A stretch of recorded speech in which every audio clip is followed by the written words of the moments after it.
से ज्यादा गंदा व्यक्ति हमारे भारत के लिए कोई नहीं हो सकता। दोस्तों बहुत बहुत स्वागत करता हूं आप सभी का। ग्वालियर में मनुवादी अंबेडकरवादी आमने सामने हो गए हैं क्योंकि ग्वालियर हाई कोर्ट में अंबेडकर की मूर्ति लगाने का जो मामला है वो तूल पकड़ता जा रहा है। इस पूरे मुद्दे को लेकर जो मध्य प्रदेश की सरकार है, मोहन यादव की सरकार है, वो खामोश बैठी है। इस बीच एमपी पुलिस ने बड़ी सक्रियता दिखाते हुए कह दिया है कि जो अशांति फैलाएगा उसके खिलाफ सख्त कार्रवाई की जाएगी। दोस्तों सबसे पहले आप इस हेडलाइन को देखिए। ये जो खबर है मैं आपको ग्वालियर से दिखा रहा हूँ और ग्वालियर में आपको पता है कि वहाँ पर अंबेडकर जी की जो प्रतिमा है रखी हुई है, लेकिन अभी तक प्रतिमा स्थापित नहीं हो पाई है, जिसको लेकर जो अंबेडकरवादी हैं बहुत ज़्यादा आक्रोशित हैं। अंबेडकरवादी चाहते हैं कि जिस तरीके से सुप्रीम कोर्ट में बाबा साहब की प्रतिमा लगी है उसी तरीके से देश के सभी हाई कोर्टों में बाबा साहब की प्रतिमा लग जाए। लेकिन जो मनुवादी किस्म के लोग हैं, ख़ास तौर से जो हाई कोर्ट का कथित वकील है मिश्रा जी नहीं चाहते कि बाबा साहब की मूर्ति लग जाए।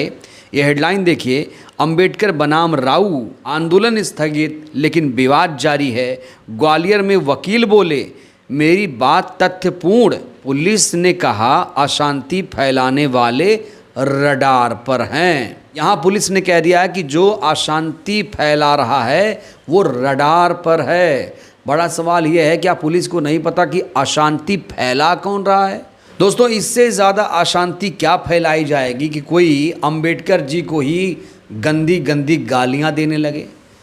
इस व्यक्ति से कहा गया कि माफ़ी मांग लो, सब कुछ ठीक हो जाएगा, लेकिन मिश्रा जी ने तैश में आकर फिर से कह दिया है कि अंबेडकर तो गंदा आदमी है, बहुत गंदा आदमी है। एक बार फिर से मिश्रा जी का ये वीडियो वायरल हो रहा है।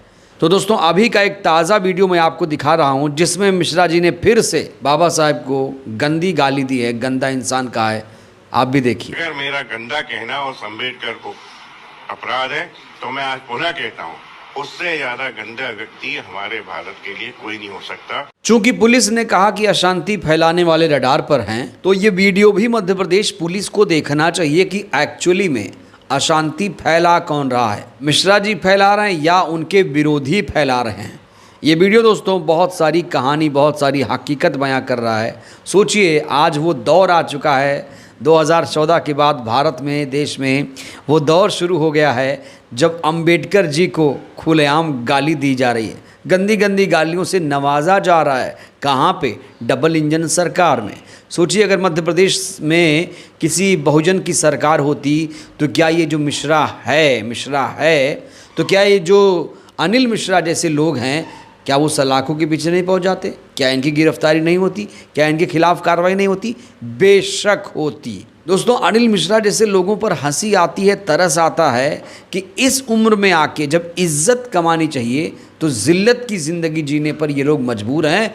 और बाबा साहेब जिनको सैल्यूट करना चाहिए, बाबा साहेब को गाली दे रहे हैं। जिस बाबा साहेब के सामने, जिस अंबेडकर मूर्ति के सामने सीजीआई, राष्ट्रपति, प्रधानमंत्री, मुख्यमंत्री सर झुकाते हों, आज नौबत ये आ गई है कि एक अदना सा वकील बाबा साहेब को गाली दे रहा है। और दोस्तों अब बात सिर्फ गाली तक नहीं है, अब तो कहा जा रहा है कि आरक्षण भी खत्म करेंगे, SC/ST एक्ट भी खत्म करेंगे। अगला बयान मिश्रा का आ चुका है और मिश्रा का मन इतना ज़्यादा बढ़ चुका है दोस्तों कि उसने सारी हदें पार कर दी हैं। एक और बयान मैं आपको दिखाने जा रहा हूँ, इस बयान को ज़रा देखिए।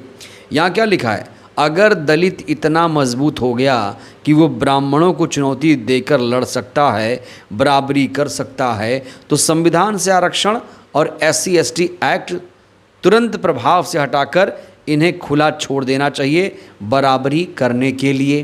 तो इस बयान से साफ तौर से जाहिर है कि ये व्यक्ति संविधान में कितना विश्वास, कितना यकीन कर रहा है। जो अंबेडकर को गाली दे, गंदा इंसान बोले, उसे संविधान पे कितना यकीन रहेगा। दोस्तों ये व्यक्ति लगातार अंबेडकरवादियों के भावनाओं को भड़का रहा है, लेकिन अंबेडकरवादियों ने कसम खा रखी है कि भाई हम तो कानून प्रक्रिया के तहत ही इस व्यक्ति को सज़ा दिलाएंगे, चूँकि हम अहिंसा में विश्वास करते हैं, संविधान में यकीन करते हैं, इसलिए कानूनी प्रक्रिया के तहत इस व्यक्ति को सज़ा दिलाई जाएगी। और इसीलिए देश के अलग अलग हिस्सों में SC/ST एक्ट के तहत मिश्रा के खिलाफ FIR दर्ज हो चुकी है। दोस्तों यहाँ बड़ा सवाल ये है, जिस मिश्रा को संविधान में यकीन नहीं है, जिसे अंबेडकर गंदे आदमी लगते हैं, तो फिर ये व्यक्ति वकील क्यों बना हुआ है?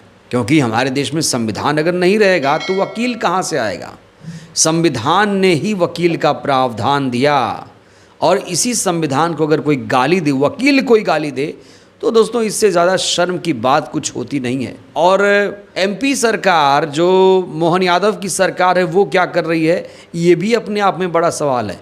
जो व्यक्ति चीख चीख कर अंबेडकर जी को गाली दे रहा है, पूरी दुनिया को मालूम पड़ गया कि ग्वालियर में एक ऐसा व्यक्ति है जो अंबेडकर से नफरत करता है, जिसे आरक्षण से दिक्कत है, जिसे SC/ST एक्ट से दिक्कत है, उस व्यक्ति के खिलाफ अभी तक कोई कार्रवाई ना होना ये दर्शाता है कि ये व्यक्ति सत्ताधारी पार्टी का ही आदमी है। पिछले दिनों एक खबर आई कि इसका संबंध कांग्रेस से है, और जैसे पता चला कि इसका संबंध कांग्रेस से है, BJP के जो प्रवक्ता हैं इसके खिलाफ लिखने लगे। BJP IT सेल का प्रमुख इसके खिलाफ लिखने लगा। अगर ये कांग्रेस का समर्थक होता, अगर ये कांग्रेसी होता, तो अब तक ये सलाखों के पीछे होता। हो सकता है किसी ज़माने में ये कांग्रेसी रहा हो, मैं इससे इनकार नहीं कर रहा हूँ, लेकिन आज किसकी सरकार है? आज MP में BJP की सरकार है। तो अगर कोई MP राज में, मोहन यादव के राज में अंबेडकर को गाली दे रहा है, उनका अपमान कर रहा है, तो जाहिर तौर पर इसे सत्ता का संरक्षण हासिल है। बड़ा सवाल यह है, क्या मोहन यादव सरकार ने ऐसे मनुवादी, जातिवादी वकीलों को खुली छूट दे दी है? वो मोहन यादव जो कहते हैं कि हम MP में 14 से 27% आरक्षण, OBC आरक्षण करेंगे, वो मोहन यादव ऐसे जातिवादी वकील पर कार्रवाई क्यों नहीं कर पा रहे हैं? और अभी तक ग्वालियर हाई कोर्ट में मूर्ति क्यों नहीं लगी? इसको लेकर भी मोहन यादव को जवाब देना चाहिए। अगर मोहन यादव सरकार ने इस पर एक्शन नहीं लिया तो दोस्तों यकीन मानिए, इसके बाद मध्य प्रदेश में BJP की सरकार बनना मुश्किल हो जाएगा, क्योंकि SC/ST OBC के लोग बहुत ज़्यादा नाराज़ हैं। अंबेडकरवादी का मतलब सिर्फ दलित से नहीं है। यहाँ बहुजन समाज के तमाम लोग बाबा साहेब की संविधान की इज्जत करते हैं। तो अगर मोहन यादव सरकार को ये लग रहा है कि ये मामला बहुत छोटा है, मिश्रा गाली देकर निकल जाएगा, ग्वालियर में मूर्ति नहीं लगेगी, कोई दिक्कत नहीं आएगी, तो ये उनकी भूल है। और अभी मोहन यादव सरकार OBC आरक्षण में फंसी हुई है, आरक्षण अभी तक नहीं दिला पाई है। 14% आरक्षण MP में लागू है। OBC की जनसंख्या करीब 52% है, लेकिन आरक्षण उसको 14% मिल रहा है। जातिवादी मिश्रा को OBC आरक्षण से दिक्कत है, आरक्षण से दिक्कत है, लेकिन EWS आरक्षण पर इन लोगों की ज़बान नहीं खुलती।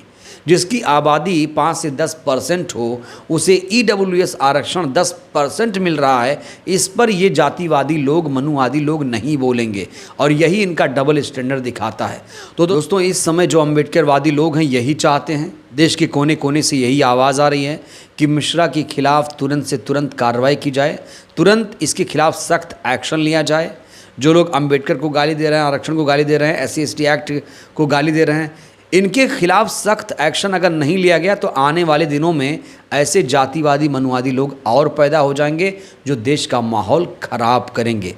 अगर हमें देश के लोकतंत्र को मजबूत करना है तो संविधान को तो मजबूत करना ही पड़ेगा। संविधान ही एकमात्र विकल्प है इस देश के लिए जो देश को मजबूत कर सकता है। बहरहाल दोस्तों इस वीडियो में इतना ही। आपको क्या लगता है ग्वालियर में बाबा साहेब की मूर्ति कब तक लग पाएगी और इस जातिवादी मिश्रा को कब तक गिरफ्तार किया जाएगा, कब इसे सज़ा मिलेगी? राय दीजिएगा। बहुत बहुत धन्यवाद।